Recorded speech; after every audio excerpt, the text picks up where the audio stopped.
Hello and welcome to pro learner. স্বপ্ন তোমার, দায়িত্ব আমাদের।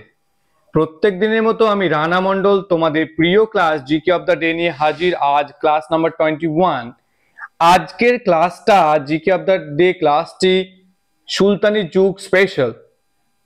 এখানে সুলতানি যুগের উপর কিছু জিকে এমসিকিউ এবং সঙ্গে তার ব্যাখ্যা নিয়ে আলোচনা করা হবে।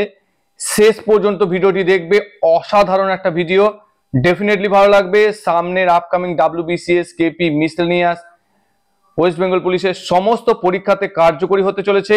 সঙ্গে থাকো, ক্লাসটা শেষ পর্যন্ত দেখবে। চলো, প্রথম প্রশ্ন, মধ্যযুগের একমাত্র মহিলা শাসক রাজিয়া সুলতানার রাজত্বকাল কত? মধ্যযুগের অর্থাৎ দিল্লি সুলতানি যুগের একমাত্র মহিলা শাসক রাজিয়া সুলতানার এর রাজত্বকাল হচ্ছে কত? 1236 থেকে 1240। 1236 থেকে 1240 খ্রিস্টাব্দ পর্যন্ত রাজিয়া সুলতানা রাজত্ব করেন। রাজিয়া সুলতানা সম্পর্কে একটু জেনে নেব। রাজিয়া সুলতানা ছিলেন ইলতুৎমিশের কন্যা। কার মেয়ে ছিল? ইলতুৎমিশ। আর এর রাজত্বকাল হচ্ছে 1236 থেকে 40। তিনি সুলতানি যুগের একমাত্র মহিলা শাসক ছিলেন। তিনি সিংহাসনে বসার পর 40 চক্র, যেটা ইলতুৎমিশ প্রতিষ্ঠা করেছিলেন, সেই 40 চক্র এবং রাজিয়ার মধ্যে বিরোধিতা শুরু হয়। এই 40 চক্র রাজিয়া সুলতানাকে কিছুতেই মেনে নিতে পারছিল না, একজন মহিলা হেডকে। ঠিক আছে, তারপর হচ্ছে আলতুনিয়াকে তিনি বিবাহ করেন। আলতুনিয়াকে বিবাহ করেন, সারহিন্দের আলতুনিয়া। আলতুনিয়াও কিন্তু এই রাজিয়া সুলতানার বিরোধিতা করেছিলেন এবং তাকে ব্ল্যাকমেল করে বিবাহ করেন। 1240 খ্রিস্টাব্দে রাজিয়া সুলতানা বাহরম শাহের দ্বারা পরাজিত এবং নিহত হন। রাজিয়া সুলতানার সময়কাল 1236 থেকে 1240। উগলু খাঁ কোন সুলতানের প্রকৃত নাম? উগলু খাঁ বলবনের প্রকৃত নাম। উগলু খাঁ বলবনের প্রকৃত নাম। এই গিয়াসউদ্দিন বলবন, যিনি ছিলেন 40 চক্রের একজন সদস্য, ইলতুৎমিশের কৃতদাস ছিলেন এবং প্রকৃত নাম হচ্ছে উগলু খাঁ।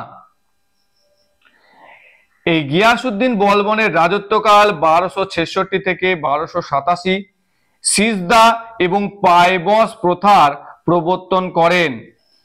তিনি নওরোজ উৎসব চালু করেছিলেন পারস্যের অনুকরণে। খুব গুরুত্বপূর্ণ বিষয় যে বলবন নওরোজ উৎসব শুরু করেছিলেন কার অনুকরণে? পারস্যর অনুকরণে। তিনি 40 চক্রে উচ্ছেদ করেন।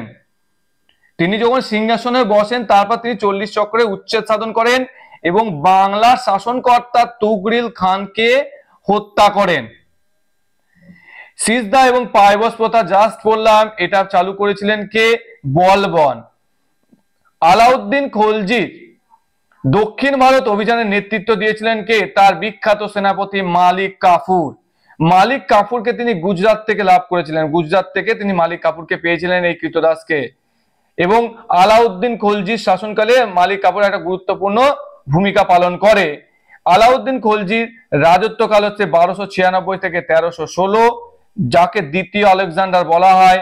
তিনি দেবগিরি মন্দির লুণ্ঠন করেছিলেন এবং যার উপাধি হচ্ছে সিকান্দার ঈসানি। এই আলাউদ্দিন খলজি, খলজি বংশের শ্রেষ্ঠ সুলতান।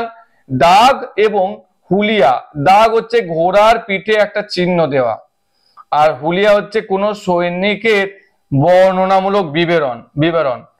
এই যে প্রথা, এটা চালু করেছিলেন কে? আলাউদ্দিন খলজি। আলাউদ্দিন খলজির আমরা সংস্কারগুলো দেখে নেব। আলাউদ্দিন খলজি সৈন্য ব্যবস্থা, সামরিক ব্যবস্থার উন্নতির জন্য তিনি কি করেছিলেন? বাজার দর নিয়ন্ত্রণ করেছিলেন, রেশনিং ব্যবস্থা চালু করেছিলেন। দাগ ও হুলিয়া প্রথা চালু করেছিলেন। সিরি বলে একটা নগর স্থাপন করেন, সেখানে তার রাজধানী স্থানান্তরিত করেন। কুতুব মিনারের সামনে আলায় দরওয়াজা নির্মাণ করেন এবং তিনি ইলতুৎমিশ প্রবর্তিত ইকতা প্রথার বিলোপ সাধন করেন। নেক্সট বিষয় দেখো, রাজার কোনো আত্মীয় নেই এই মতবাদে বিশ্বাসী ছিলেন কে? রাজার কোনো আত্মীয় নেই এই মতবাদে বিশ্বাসী ছিলেন হচ্ছে আলাউদ্দিন খলজি। তিনি বলতেন রাজার কোনো আত্মীয় হয় না, king has no kinship. Ghazi Malik কার আসল নাম? গাজী মালিক হচ্ছে গিয়াসউদ্দিন তুগলকের আসল নাম। গাজী মালিক হচ্ছে গিয়াসউদ্দিন তুগলকের আসল নাম। এই গাজী মালিক হচ্ছে অ্যাকচুয়ালি গিয়াসউদ্দিন তুগলক, যিনি তুগলক বংশ প্রতিষ্ঠা করেছিলেন। জুনাখা কার প্রকৃত নাম? জুনাখা হচ্ছে মোহাম্মদ বিন তুগলকের আসল নাম। মোহাম্মদ বিন তুগলকের কে সম্পর্কে আমরা জেনে নেব। তার রাজত্বকাল 1325 থেকে 1351, যার প্রকৃত নাম হচ্ছে জুনাখা। তিনি তুগলক বংশের শ্রেষ্ঠ সম্রাট। তার সময়কালে ইবন বতুতা ভারতে আসেন। ইবন বতুতা মোহাম্মদ তুগলকের সময়কালে ভারতে আসেন। তার হস্তাক্ষর ছিল অসাধারণ একটা হস্তাক্ষর ছিল মোহাম্মদ বিন তুগলকের। আর মোহাম্মদ বিন তুগলককে ঐতিহাসিকরা বিকৃত মস্তিষ্ক, পাগলা, রক্তপিপাসু বলেছেন। তার পিছনেও কারণ রয়েছে, কারণ তিনি যে সমস্ত পরিকল্পনা গুলো নিয়েছেন প্রত্যেকটা ব্যর্থ হয় এবং সময় উপযোগী ছিল না। তার সময়কালে সাম্রাজ্য দুর্বল হয়, দাক্ষিণাত্যে সুলতানি সাম্রাজ্য দুর্বল হয় এবং সেখানে তৈরি হয় বিজয়নগর এবং বাহমনি সাম্রাজ্য প্রতিষ্ঠা হয়। মোহাম্মদ বিন তুগলকের পরিকল্পনাগুলো দেখে নাও। মোহাম্মদ বিন তুগলক গঙ্গা এবং যমুনার দোয়াব, এটা হবে দোয়াব অঞ্চলে ভূমি রাজস্ব বৃদ্ধি করেন, কিন্তু সেটা এই পরিকল্পনাটা ব্যর্থ হয়। রাজধানী দিল্লি থেকে দেবগিরিতে স্থানান্তরিত করেন এবং দৌলতাবাদ নাম দেন 1327। তিনি প্রতীকী তামার মুদ্রা চালু করেন। তিনি ইরাক ও খোরসান জয়ের পরিকল্পনা করেন। তিনি আমির ই কোহি নামক কৃষি বিভাগ প্রতিষ্ঠা করেন। এগুলো খুব গুরুত্বপূর্ণ তথ্য। আপকামিং মিসলেনিয়াস পরীক্ষা, কেপি, ডাব্লিউবিপি পরীক্ষার জন্য অবশ্যই মাথায় রাখবে। সুলতানি যুগের আকবর কাকে বলা হয়? সুলতানি যুগের আকবর বলা হচ্ছে ফিরোজ শাহ তুগলককে বলা হচ্ছে সুলতানি যুগের আকবর। এই ফিরোজ শাহ তুগলক কে বলা হচ্ছে সুলতানি যুগের আকবর। তিনি অমুসলিমদের উপর জিজিয়া কর ধার্য করেন, তার রাজধানী ফিরোজাবাদ করেন এবং তিনি ফিরোজ শাহ কোটলা নামক একটা নগরের স্থাপনা করেন। কার সময়ে তৈমুর লং ভারত আক্রমণ করেন?